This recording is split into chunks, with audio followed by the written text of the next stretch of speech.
Presents mom's kitchen కి స్వాగతం.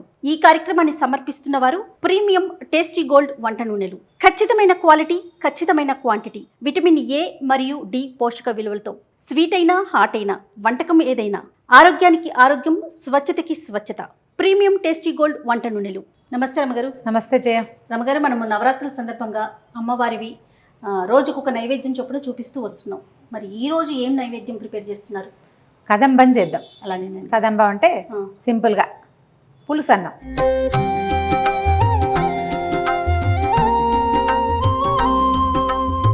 పిసిబేళ్ళ bath అంటారు. కొంచెం ప్రాసెస్లో తేడా ఉంటుంది, దానికి చిన్న చిన్న తేడాలు ఉంటాయి.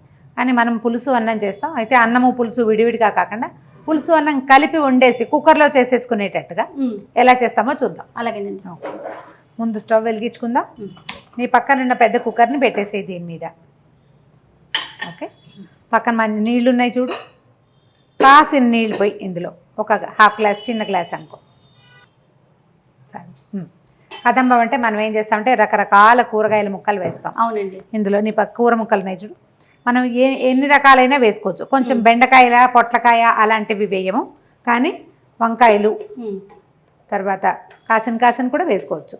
సొరకాయ, తర్వాత గుమ్మడికాయ, తర్వాత ఏమో ముల్లంగి, క్యారెట్, తర్వాత ఇగో ములక్కాడలు, బంగాళదుంపలు వేస్తున్నాం. కానీ మనం చామదుంపలు, తర్వాత ఏమో జీలకర్ర దుంపలు వేస్తే చాలా బాగుంటుంది. ఈవేళ మనకు అవి దొరకలేదు కాబట్టి అవి వేయట్లేదు. చామదుంపలు వేస్తే ఎక్సలెంట్ టేస్ట్, చాలా. అవునండి. ఇదిగో ఆలూలు వేసేస్తున్నాము. అరటికాయ, ఇంకా రకాలు మీ వైపు ఏ అలవాటు ఉంటే అవి వేసుకోవచ్చు.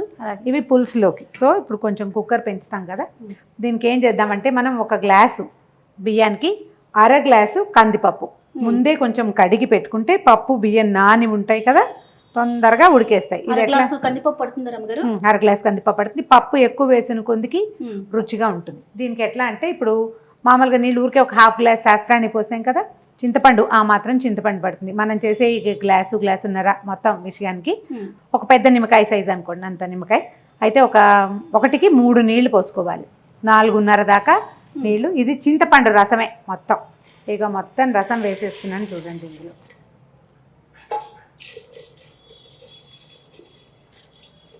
చిక్కటి చింతపండు రసం అడుగున గసి లేకుండా చూసుకుని వేసేసుకోవాలి. వేసుకున్నాక దీనికి ఏం చేస్తాము, అది కొంచెం కలపల్లాడుతుండగా, ఇంకా మనం గబగబా చేసేస్తున్నాం కాబట్టి కలపల్లాడడం లేదు. నేనేం చేస్తానంటే ఇది స్టవ్ మీద పెట్టి ఒక్కో కూర యాడ్ చేస్తాను. మెల్లిగా అది ఉడుకుతుంటుంది, మిగిలిన పదార్థాలు వేసుకుంటాం. మనం రెడీగా పెట్టుకున్నాం కాబట్టి వేసేస్తున్నాం. ఇక బియ్యము, పప్పు, కడిగిన బియ్యము, పప్పు వేసేస్తాం. ఇందులో నీళ్ళు ఓట్ చేసి పెట్టుకుంటే 2 సార్లు కడిగి పెట్టుకుంటే బాగుంటుంది. ఓకే, దీంట్లో ప్రత్యేకంగా మనం వేయవలసిన పదార్థాలు ఏంటంటే కరివేపాకు కాస్త కడిగి పెట్టుకోవటం, కొంచెం కరివేపాకు వేసేసుకోవటం.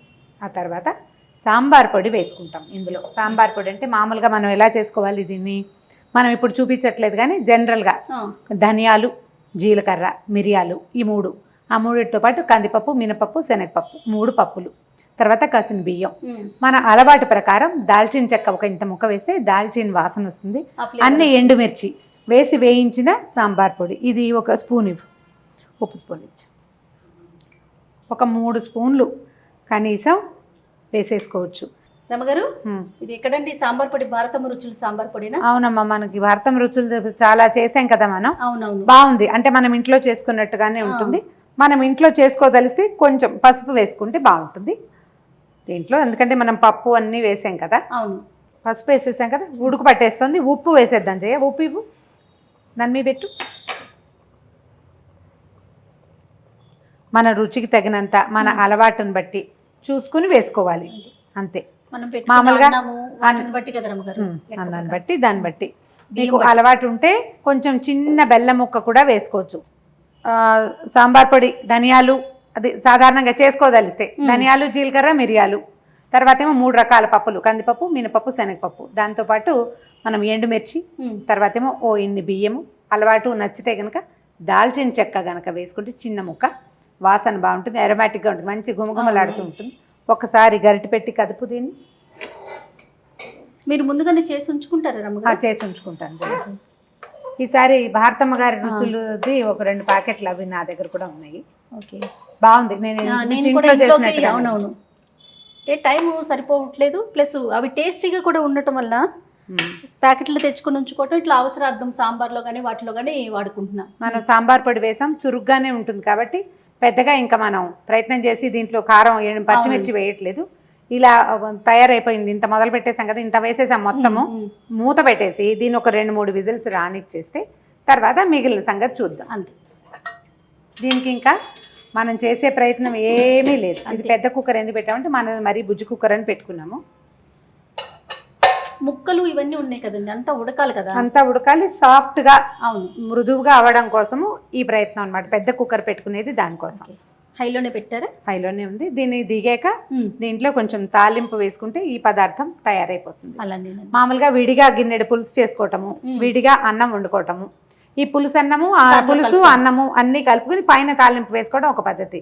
ఇలా అయితే మీరు చిన్న గ్లాసు రైస్ చేసినా కూడా ఇంత కుక్కర్ నిండా వచ్చేస్తుంది. ఇన్ని రకాల ముక్కలు వేస్తాం కదా, మొత్తం అన్ని కలిసి సులువుగా అయిపోతుంది, తొందరగా అయిపోతుంది. జస్ట్ ఏర్పాట్లు ఏంటంటే మనం అన్ని కూర ముక్కలు తరిగి పెట్టుకోవటము, తర్వాత చింతపండు రసం తీసి పెట్టుకోవడం, ఏర్పాటు చేస్తే 10 నిమిషాలు నైవేద్యం పెట్టేసుకో. అలాగే నమ్మగారు. ఎన్ని విజిల్స్ రాణిస్తారు? 3 విజిల్స్ వస్తే సరిపోతుంది. ఓకే. కుక్కర్ విజిల్ వచ్చేసాక మనం చిన్న తాలింపు వేసుకుని అది మూత వచ్చాక అందులో వేసేసుకోవటమే.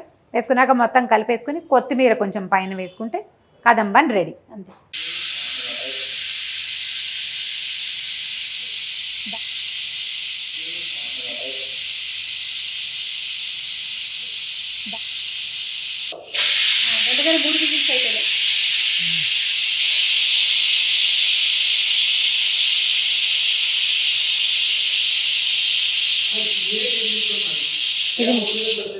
ఇది బాగా గుమగుమలాటంతో నువ్వు విజిల్ కోసం తొందరపడుతున్నావు జయ.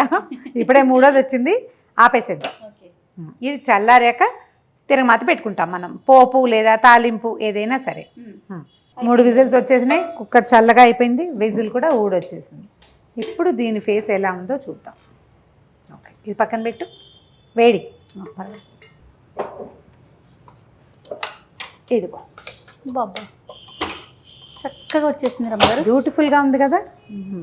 మనం దీనికి ఆ 1కి 3 నీళ్ళు పోస్తే ఇలా వస్తుంది. ఇంకా కొంచెం పలచగా చేసుకోవాలంటే ఇంకొక ½ గ్లాసు. మనం ఎలాగో 3 కంటే ఒక ½ గ్లాసు ఎక్కువే పోస్తాం.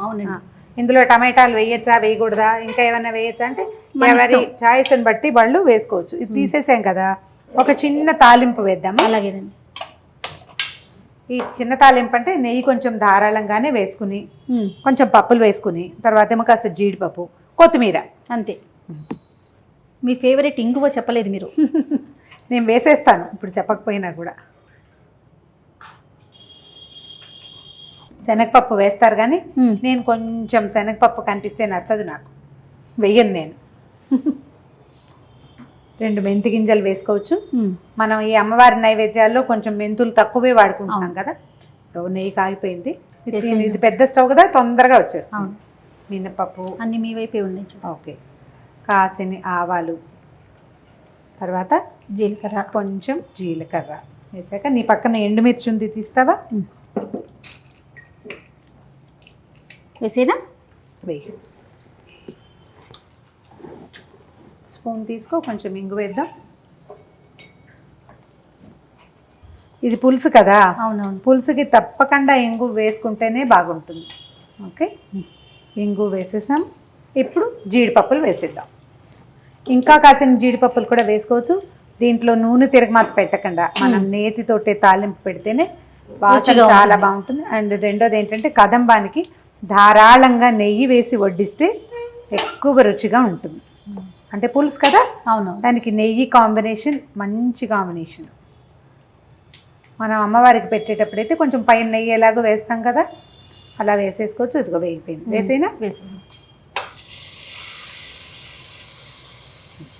స్టవ్ ఆపేసేద్దాం. దాన్ని ఒకసారి కాదు, కొంచెం ఫ్రెష్ కొత్తిమీర తుంపి వేసుకుందాం అందులో. అలాగే ఉండు, ఇది వేసాక కదుపుతూ కానీ వేసాక సన్నగా అందంగా కూడా కట్ చేసుకోవచ్చు. కాకపోతే పెద్ద సౌందర్యానికి పెద్ద ప్రాధాన్యం ఇవ్వకపోతే కనుక చేత్తో నలిపిన కొత్తిమీర ఎక్కువ వాసన వస్తుందని ఒక ఫీలింగ్. ఒకసారి కదిపేసి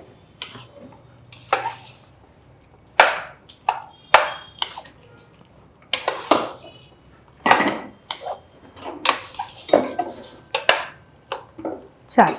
ఒక బౌల్లో పెట్టుకుందాం రమ్మగారు. పెట్టుకుందాం. పెట్టుకొని మన కదంబం ఎంత అందంగా కనపడుతుందో చూపిద్దాం.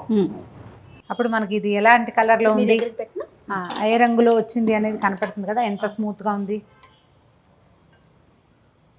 బాగుంది కదా, చూడ్డానికి బాగుంది. చూడు, చిలకడ దుంపలు, చామ దుంపలు వేసుకుంటే చాలా అందంగా వస్తుంది, చాలా ఎక్కువ రుచిగా ఉంటుంది. కదంబం రెడీ. అమ్మవారికి శాకంభరి అవతారం వేస్తారంటే అన్ని రకాల కూరగాయలు సృష్టించిన తల్లి.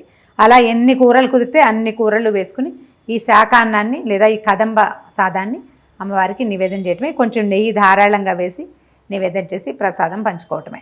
తల్లి కాపాడమ్మని మనస్ఫూర్తిగా దండం పెట్టుకోవటమే. రమ్మగారు, మరి ఈ వంటల కార్యక్రమం ఇన్ని రోజులు మనం మామ్ ఛానల్లో వేసుకుంటూ వచ్చాం కదండి. దీనికి సంబంధించి ఒక సపరేట్ ఛానల్ని క్రియేట్ చేయబోతున్నాం, అదే మామ్స్ కిచెన్. ప్రేక్షకులందరూ కూడా తప్పకుండా మా సుమన్ టీవీ మామ్ని ఎలా ఎంకరేజ్ చేశారో మామ్స్ కిచెన్ని కూడా అలాగే ఎంకరేజ్ చేస్తారని మేము భావిస్తున్నాం. రోజుకొక వంటకం మీ అందరికీ నేను రమ్మగారు చేసి చూపిస్తాం. మీ వైపు నుంచి వచ్చే ఆలోచనలు కానీ సలహాలు కానీ కామెంట్ రూపంలో తప్పకుండా మాకు తెలియచేయండి. అలానే Suman TV presents mom's kitchen కూడా ఎంకరేజ్ చేయండి. థ్యాంక్ యూ రమ్మగారు. Thank you Jaya. So mom's కిచెన్లో వంటలన్నీ చేయడానికి రెడీగా ఉండండి రమ్మగారు మీరు కూడా. అలాగే. థ్యాంక్ యూ అండి. Thank you Jaya.